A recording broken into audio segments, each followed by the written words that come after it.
TV रख के पास पागल हुई सास। आजकल वर्मा जी की पत्नी देवकी जी केबल पर रियलिटी शोज देख देख कर बहुत कुछ सीख रही हैं। जैसे आज तो वो सुबह सुबह बेसुरे आलाप ले रही हैं। सारे गामा माँ जी, सारे गामा पाधा नीसा होता है। अरे वो तो सब गाते हैं, ये मेरा स्टाइल है। आवाज तो कम कर लीजिए माँ जी, पर्दे फट जाएंगे कान के। ये कहो कि पर्दों में आग लग जाएगी।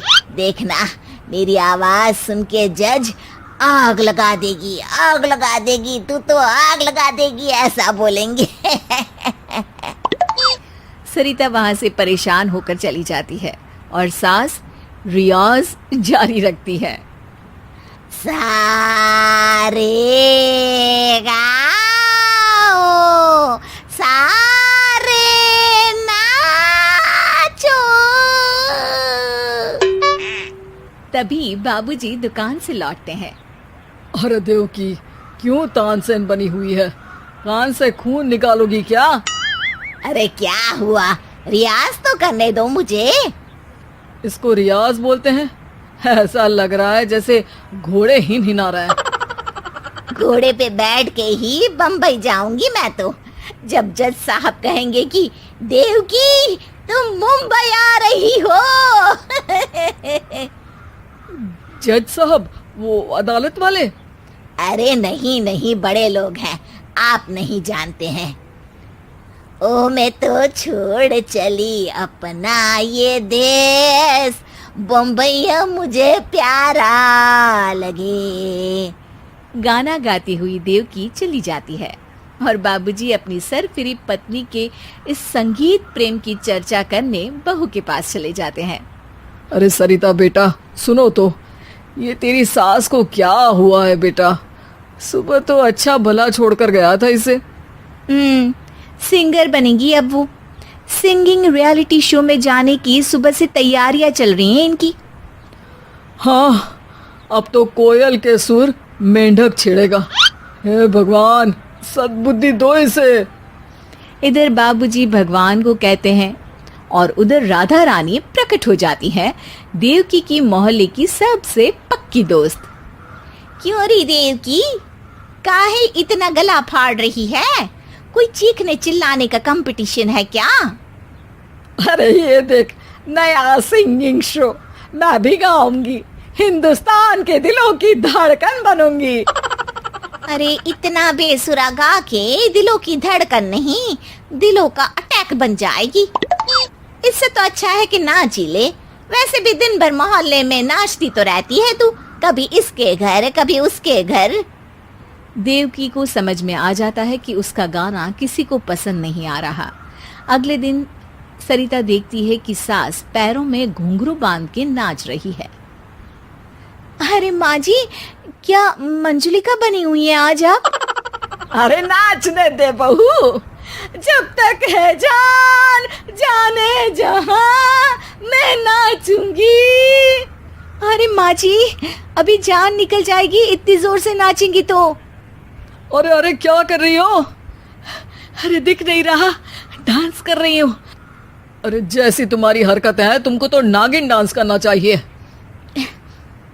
वो भी करूंगी, भांगड़ा भी करूंगी। देखना, जज मुझे देख के स्टैंडिंग ओवेशन देंगे। हाँ, स्टैंडिंग ओवेशन तो देंगे ही, ताकि खड़े होकर वहां से भाग सके तुम्हारा डांस देखकर। अरे कुछ ढंग की चीज करो, ये रोज क्या नया शुरू कर देती हो? सास को लगता है कि उसका डांस का सीन भी बिगड़ गया। अब वो टीवी देख के कोई और कलाकारी ढूंढने लगती है। तभी उसे टीवी पर खतरों के खतरनाक खिलाड़ी शो दिखता है, जिसमें लोग अलग अलग स्टंट करते हैं। बस देवकी को नया काम मिल जाता है। अगले दिन सुबह देवकी डंबल लेकर कसरत करने लगती है। माँ जी, ये क्या कर रहे हैं आप? अरे खरी जैसे बनकर खलबली मचा दूंगी। कल मैंने खतरों के खतरनाक खिलाड़ी देखा, और सोच लिया कि मुझे वही जाना है। हाँ बस। तभी वहाँ बाबूजी भी आ जाते हैं। अरे इतना भारी डंबल, अरे गिर मत जाना कहीं लेकर। अरे चुप करो, तुमसे कुछ नहीं होता इसका मतलब ऐसा नहीं कि मुझसे भी कुछ नहीं होगा। मैं तो खतरों के खतरनाक खिलाड़ी में जाने वाली हूँ। हाँ मैं तो इस शो में तभी गया था जब तुमसे शादी हुई थी। तुमसे शादी करना भी खतरों के खतरनाक खिलाड़ी में जाने से कम थोड़ी ना है। अब चुप भी रहिए। अरे बहू, वो भारी वाला डंबल उठा कर ला तो। अरे ना माँ जी, आप संभाल नहीं पाओगी। अरे मैंने टीवी में देखा था, एक आदमी कार उठा लेता है, इतना तो मैं उठा ही सकती हूँ ना। बहू घबराते हुए भारी वाले डंबल माँ के हाथ में दे देती है। जैसे ही माँ दोनों हाथ ऊपर करती है, पूरे शरीर का बैलेंस बिगड़ जाता है और वो पीछे की तरफ गिर जाती है। डंबल जाकर टीवी में लगता है और टीवी फूट जाती है। माँ जी, उठिए माँ जी। बाबूजी बहुत तेज हंसने लगते हैं।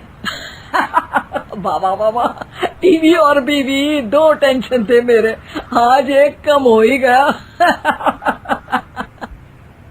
बहू भी सास को उठाते उठाते इस बात पर ताली बजाकर हंसने लगती है और देवकी फिर से गिर जाती है।